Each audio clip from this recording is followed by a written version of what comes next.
The great crystal palace of Emperor Velthok floated high above the purple clouds of Zephyr Prime.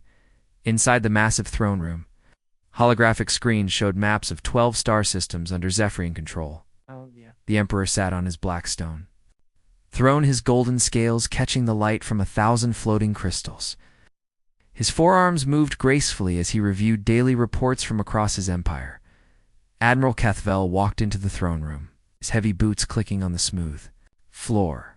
The tall alien carried a datapad in his clawed hands. His face showed confusion mixed with amusement. My Emperor Kethvel bowed low. I bring the daily reports from our outer colonies. Velthak's large golden eyes looked down at his military. Commander, speak, Admiral. What news from the border worlds? Most reports are normal, sire. Trade ships moving goods, mining operations running smoothly, new colonies expanding as planned. Kethvel paused and looked at his datapad again. But there are some strange reports that I thought you should hear. The Emperor leaned forward on his throne. Strange how? Several merchant ships have reported seeing unknown vessels near the Kepler 442 system. Ships they had never seen before. Kethvel touched his datapad and a hologram appeared between them. It showed a rough drawing of a metallic ship with strange markings. Survivors describe vessels with this symbol 3. Circles connected together on a blue background. Velthak studied the image. The ship looked crude and primitive compared to the elegant crystal ships of his empire. What kind of beings pilot these vessels? According to the reports, they are called humans. Bipedal mammals from a small system called Sol. The survivors say they have soft pink or brown skin. No natural armor, no telepathic abilities, no crystal technology. Kethval's voice carried a tone of disbelief. They apparently use chemical explosions to move their ships and fire chunks of metal as weapons. The Emperor's mandibles clicked together, the Zephyrian equivalent of laughter. Chemical explosions? Metal projectiles? Are you telling me that somewhere in my empire, primitive mammals are flying around in metal cans, throwing rocks at our ships? That appears to be the case, my lord. The merchant captain, who escaped the most recent encounter, described them as soft creatures who bleed red and speak in harsh sounds. He said their weapons were loud and crude, but ... Kethvel hesitated. But what, Admiral? But effective, sire. 3 of our merchant vessels have been found as debris fields. No survivors, no cargo recovered. Whatever these humans are using, it can destroy our ships. Velthok stood up from his throne, all 4 arms spread wide. His laughter echoed through the crystal chamber. Admiral, are you seriously telling me that primitive mammals with no technology are destroying Imperial vessels? Our ships have energy shields that can stop plasma cannons. Our hulls are made from living crystal that repairs itself. Our weapons can crack planets.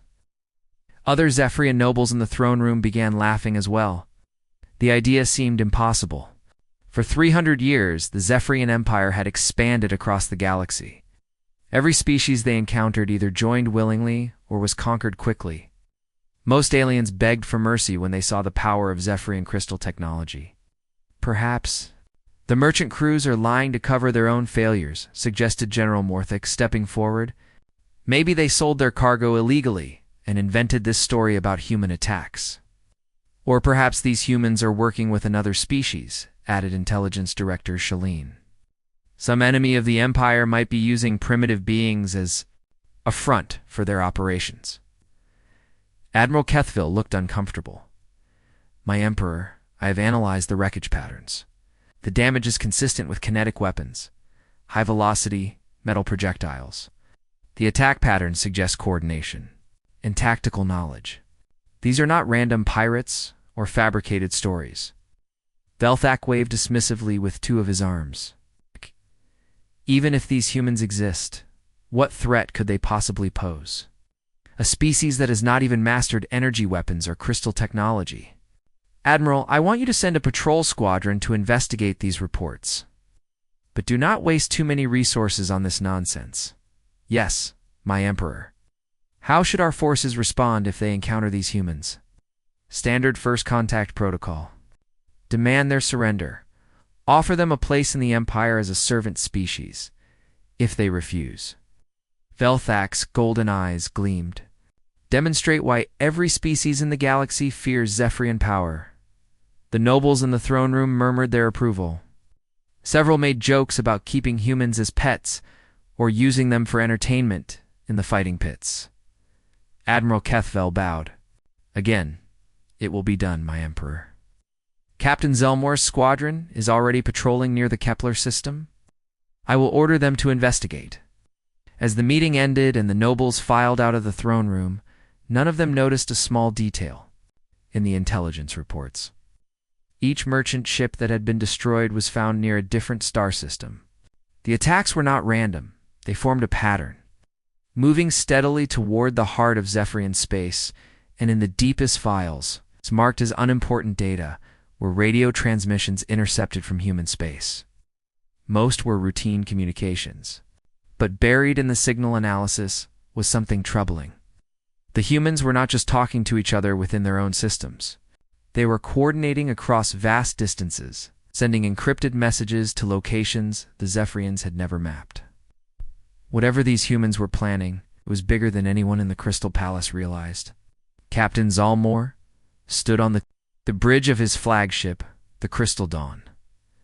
The beautiful ship was made from living crystal that glowed with soft blue light. Through the transparent walls, he could see the other 3 ships in his patrol squadron moving in perfect formation through the darkness of space. The Kepler 442 system stretched out before them. 2 yellow stars danced around each other while several planets orbited in the distance. Zalmor had patrolled this area for 5 years without seeing anything interesting. Today felt different, though. His orders from Admiral Kethvel were clear. Investigate reports of unknown vessels and make contact using standard Imperial protocol. Captain called out his sensor officer, a young Zephyrian named Telehan. I am detecting a vessel at the edge of our scanner range. It matches the description from the merchant reports. Zalmor's 4 arms moved to different control panels on his command chair. Show me. The main display activated and showed a strange sight. The ship was clearly artificial, but looked nothing like Zephyrian vessels. Instead of graceful crystal curves, it had hard metal angles. Instead of glowing energy fields, it had rotating sections that spun slowly. Smoke or vapor came from several ports along its hull. How primitive, laughed Lieutenant Mortian from the weapons console. Look at that design. It looks like something a child would build from scrap metal. Zalmor studied the vessel more carefully. It was smaller than his flagship, but much larger than a typical patrol craft. Strange symbols were painted on its side, 3 circles connected together on a field of blue, exactly as described in the reports. Open a communication channel, Zalmor ordered. Let us make contact with these beings. Telehan worked at his console for a moment. Channel open, Captain. They are receiving our transmission. Zalmor stood up and activated his translation implants. Unknown vessel. This is Captain Zalmor of the Zephyrian Imperial Navy. You are currently in Imperial space without permission. Identify yourself immediately and prepare to be boarded for inspection. For several long seconds, there was only silence. Then a voice came through the speakers. It was flat and mechanical, clearly filtered through primitive translation equipment. This is Commander Parkman Ho of the Terran Defense. Force Vessel Soul's Pride. You are in violation of human territorial claims in this system. Withdraw immediately or face the consequences. The bridge crew of the Crystal Dawn looked at each other in surprise. Lieutenant Mortian started laughing. Did that primitive just threaten us? Captain, surely you heard wrong. Zalmor felt a mixture of amusement and annoyance. Commander Park, I do not think you understand the situation. The Zephyrian Empire controls this entire sector of space. Your species is unknown to us, which means you are trespassing in our territory. Surrender your vessel now, and we will discuss terms for your species to join the Empire. Negative, Captain. A little more. This system has been claimed by humanity under the Colonial Expansion Treaty of 2387. Your presence here is illegal. You have 30 seconds to begin withdrawal procedures. The Zephyrian officers could barely contain their laughter. Telehan checked his sensors again. Captain, I am only detecting 1 vessel. They are outnumbered 4-1, and our ships are much larger and more powerful. Commander Park, Zalmor, tried to keep his voice patient. You pilot a single primitive vessel against 4 Imperial warships. Your technology appears to be centuries behind ours. I urge you to reconsider your position before this situation becomes unfortunate for your crew. Captain, we have analyzed your vessel types. Your weapons are plasma-based energy systems. Your shields operate on crystalline frequency harmonics. Your propulsion uses quantum field manipulation. The human's voice remained calm and professional. We are prepared for this encounter. Zalmor felt the first hint of worry. How could these primitives know so much about Zephyrian technology? Commander, I am giving you one final opportunity to surrender. Stand down your weapons and prepare to be boarded. Time's up, Captain. The human ship suddenly accelerated toward the Zephyrian formation. Its crude chemical engines left bright trails in space as it closed the distance. Weapon ports opened along its hull, revealing rows of metal tubes. "He's attacking," shouted Lieutenant Mortian. "Should I return fire?" "Fire a warning shot," Zalmor ordered. "Show them the power of Imperial plasma weapons." The crystal dawns. Main cannon charged with brilliant blue energy and fired a plasma bolt that streaked past the human vessel. The shot was meant to miss, but demonstrate overwhelming firepower. Instead of retreating, the human ship opened fire with its metal throwing weapons. Hundreds of small projectiles flew toward the Zephyrian ships at incredible speed. The first impacts hit the Crystal Dawn's shields, which flickered and sparked but held. "Their weapons are primitive but numerous," reported Telehan. "Shield strength down to 80% and dropping." More projectiles struck the formation. The smallest Zephyrian vessel, the escort Star Shard, took several direct hits. Its crystal hull cracked and began bleeding atmosphere. "How are they penetrating our shields?" Zalmor demanded.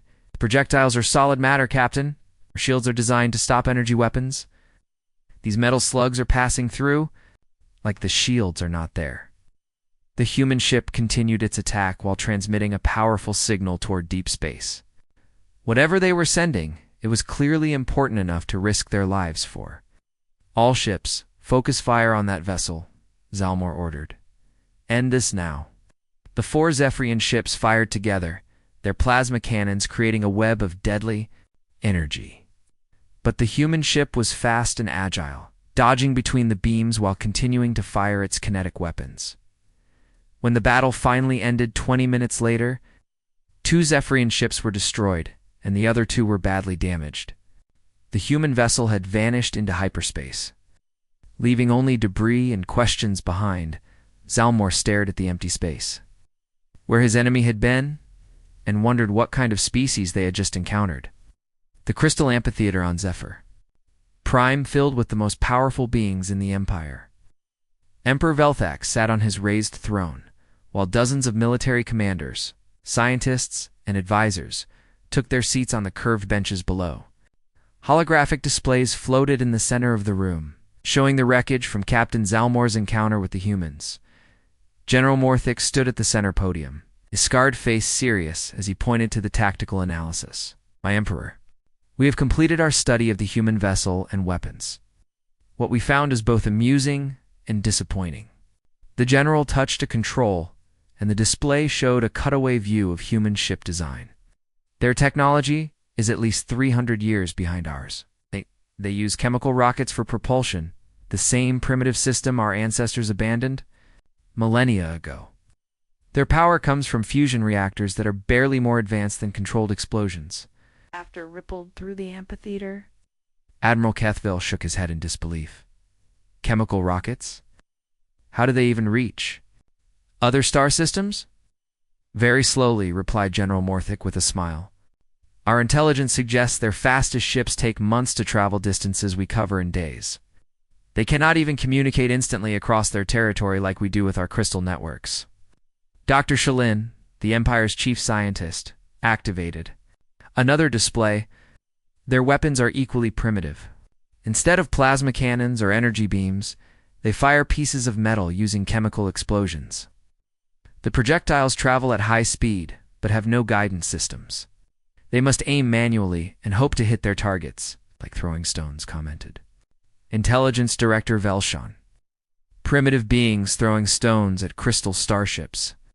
Emperor Veltok leaned forward on his throne. Yet these stone throwers destroyed 2 of our vessels. How is this possible? General Morthic's expression became more serious. The humans have learned to use their primitive technology very effectively. Their metal projectiles are dense and travel at extremely high velocity. Our shields are designed to stop energy weapons, not solid matter. The projectiles pass through our defenses and strike our hulls directly. But surely our crystal armor can stop metal slugs, asked Admiral Kethfell, against a few projectiles. Yes, but the humans fire thousands of them in coordinated volleys. They overwhelm our defenses through sheer numbers rather than advanced technology. The general paused. However, this weakness can be easily corrected. Our engineers are already designing new shield systems that will stop kinetic weapons. The Emperor stood up and walked to the tactical display. His forearms gestured at the images of human ships. What about their numbers? How many vessels do they possess? Intelligence Director Velshin activated his reports. Our deep space sensors show scattered human activity across approximately 12 star systems. We estimate they have perhaps 200 to 300 vessels total, most of them small patrol craft or cargo ships. Their largest warships appear to be similar in size to our cruisers. No dreadnoughts? No planet killer weapons? Asked General Morthic. Nothing approaching our capabilities. Their most powerful ships carry maybe 50 of those kinetic weapons. Compare that to our dreadnoughts with 400 plasma cannons each. Velshan smiled confidently. A single battle group could destroy their entire fleet. Admiral Kethville studied the star charts showing human space. They seemed to be concentrated around their home system, this Sol they mentioned. If we strike there, we can end this threat quickly. My thoughts exactly, agreed Emperor Veltek. But I want to send a message that will be heard across the galaxy. Any species that dares challenge Zephyrian authority must face overwhelming consequences. The Emperor returned to his throne and spread all 4 arms wide. Admiral Kethvel, I am placing you in command of Battle Group Theta. Take 12 dreadnoughts, 30 cruisers, and 100 escort vessels. Travel to this Sol system and demonstrate the price of defying the Empire. The assembled commanders murmured their approval. Battle Group Theta was one of the Empire's most powerful fleets, capable of destroying entire civilizations. What are your orders regarding prisoners, my Emperor? Asked Admiral Kethvel. Take a few thousand for study and forced labor. The rest, ... double quotes Velthok. S. golden eyes gleamed coldly. Make an example that will discourage future rebellions. Let every species in the galaxy see what happens to those who attack Imperial vessels. Dr. Shallon raised one of her hands. My Emperor, might I suggest we capture some of their ships intact? Their primitive technology might have applications we have. Not considered. An excellent idea, Admiral. Secure several human vessels for our scientists to examine. But remember, this is a demonstration of power, not a research mission. As the meeting continued, intercepted human communications played in the background.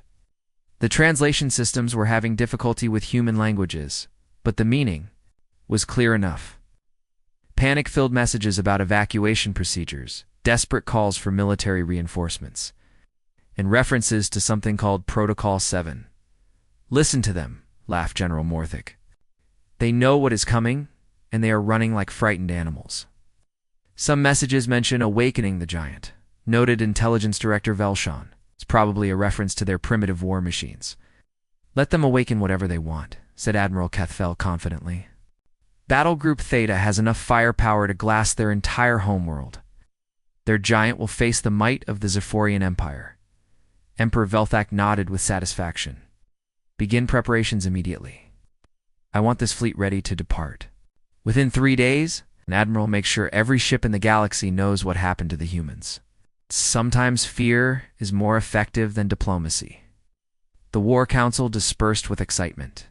None of them noticed the small notation in the intelligence files about unusual asteroid mining activity in human space, or the strange energy signatures detected near Jupiter. To the Zephyrians, these seemed like desperate defensive preparations.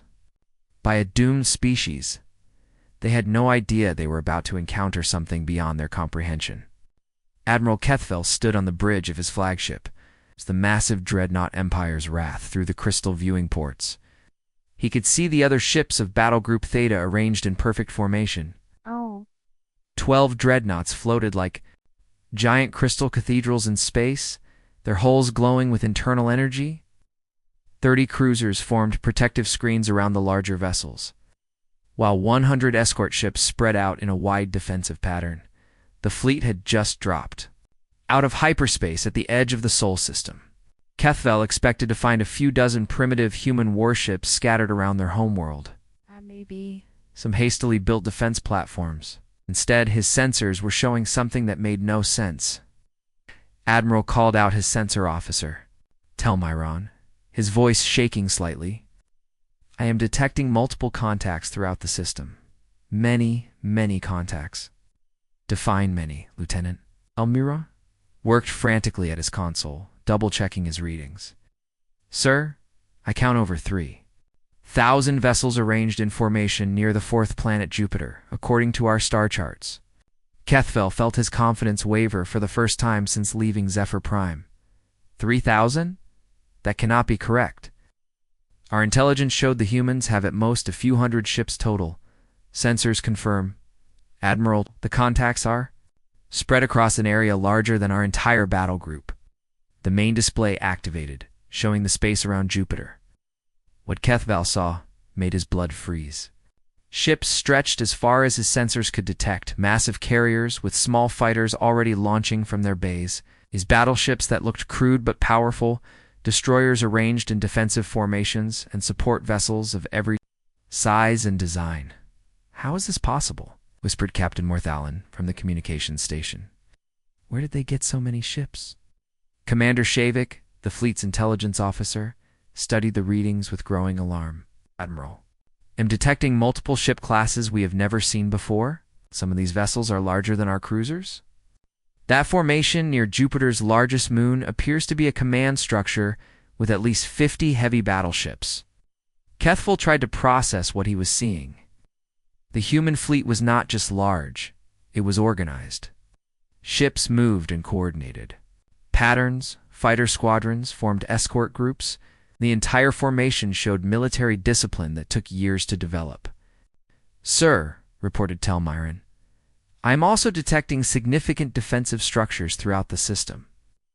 Weapon platforms built into asteroids, mobile defense stations, and what appears to be heavily armed space stations near the human homeworld." The Admiral realized that everything they thought they knew about humanity was wrong. This was not a primitive species with a few dozen ships. This was a major military power that had somehow hidden its true strength from Zephyrian intelligence. "Open a communication channel to the human fleet," Kethvel ordered. "Perhaps we can still resolve this through negotiation." "Channel open, Admiral." Kethvel straightened his uniform and tried to project confidence he no longer felt. "Admiral Kethvel of the Zephyrian Imperial Navy. I am authorized to speak for Emperor Velthak himself." "To whom am I speaking?" The response came immediately in clear, unaccented Zephyrian language. "This is Fleet Admiral Lee Dongwook of the Terran Defense Force.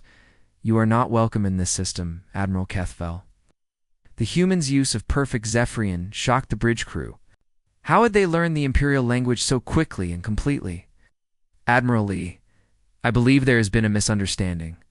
The Zephyrian Empire does not wish conflict with your species. We came here to discuss terms for peaceful coexistence." "You came here with 12 dreadnoughts and enough firepower to destroy planets," Admiral Lee replied calmly. "That does not suggest peaceful intentions." Kethvel felt sweat forming on his scaled skin. "Admiral, surely reasonable beings can find a solution that benefits both our species.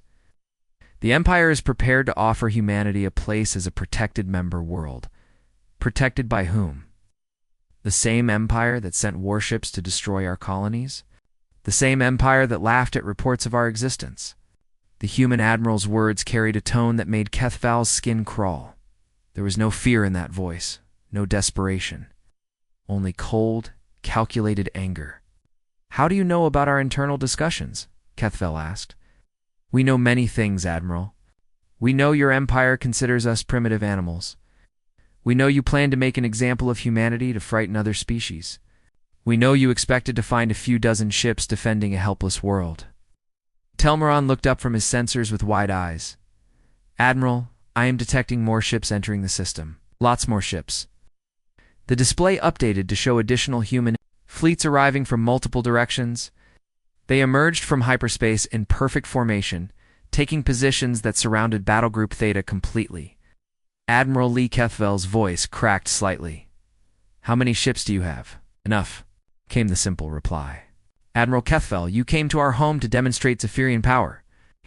Instead, you will witness something your empire has never seen before. What is that? Humanity united in defense of our species. Every ship you see carries volunteers from across human space. Engineers who left their families, farmers who abandoned their crops, students who left their schools. When you threatened to destroy us, you gave us something we had never had before, a single common enemy. Admiral Lee's voice grew harder. You wanted to make an example, Admiral? You wanted to send a message to the galaxy? Today, you will deliver that message. It will not be the message your Emperor intended. Kethvel stared at the tactical display showing thousands of human ships surrounding his fleet. For the first time in his military career, he was outnumbered. Badly outnumbered. What message is that, Admiral Lee? That humanity does not kneel. That we do not surrender. That we do not forgive those who threaten our children. The communication channel closed, leaving Battlegroup Theta alone in space, surrounded by an enemy fleet larger than anything the Zephyrian Empire had ever assembled. The space around Jupiter erupted in brilliant flashes of light as 3,000 human ships opened fire at once. Admiral Kethvel gripped his command chair as the Empire's wrath shook under the impact of hundreds of kinetic rounds striking its crystal hull.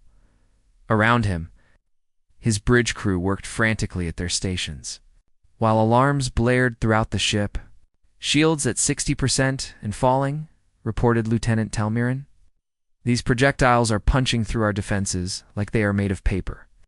Kethvel watched the tactical display in horror as two of his escort ships exploded in brilliant fireballs.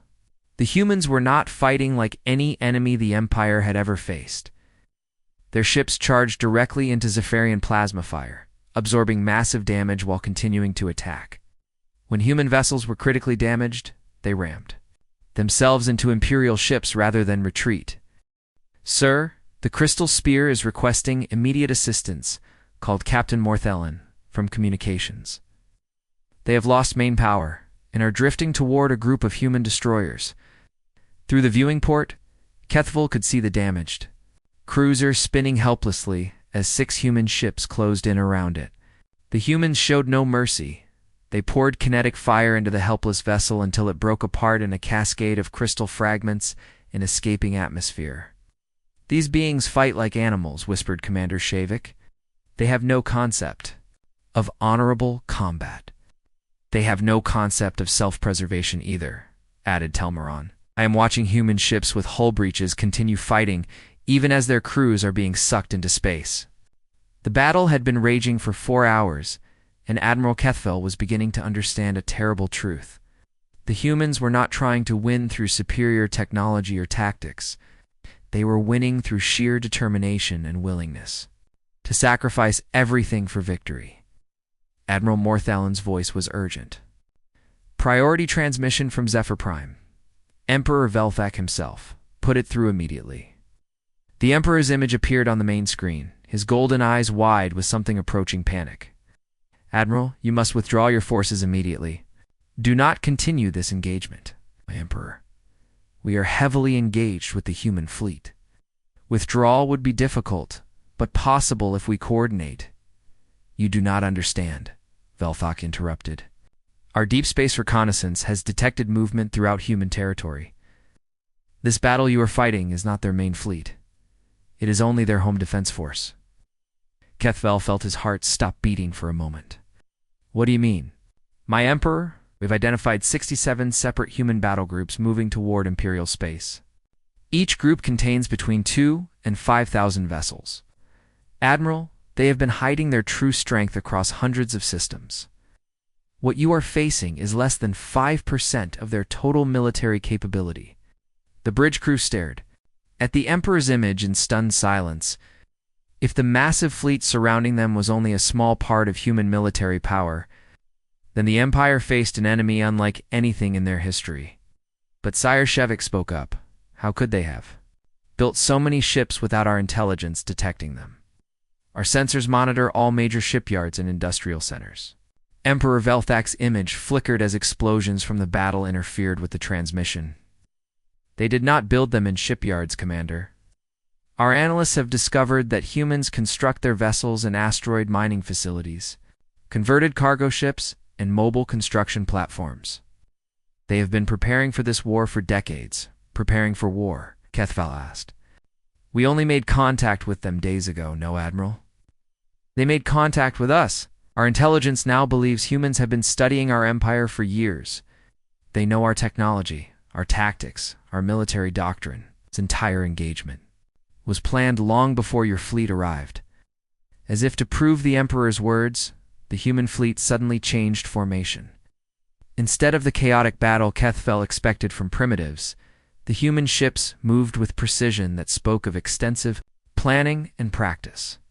They had been ready for this exact scenario. My Emperor, Kethval, said desperately, what are your orders? Withdraw immediately. Save what ships you can. But Admiral, there is something else you must know. The Emperor's voice dropped too barely, above a whisper. Our scouts have detected something called Project Exodus. Massive colony ships protected by military escorts spreading throughout the galaxy. The humans are not just defending themselves, they are expanding. Expanding where? Everywhere, Admiral. They are claiming star systems across the galaxy. Systems we have never explored. Systems belonging to other species. Systems we considered our future territories. While we were laughing at reports of primitive humans, they were spreading across the stars like a plague. Telmyron looked up from his sensors with terror in his eyes. Admiral, I am detecting hyperspace signatures. More human ships are arriving. The tactical display updated to show fresh human fleets entering the battle. These were not the battered vessels that had been fighting for hours. These were fresh ships with full ammunition and eager crews.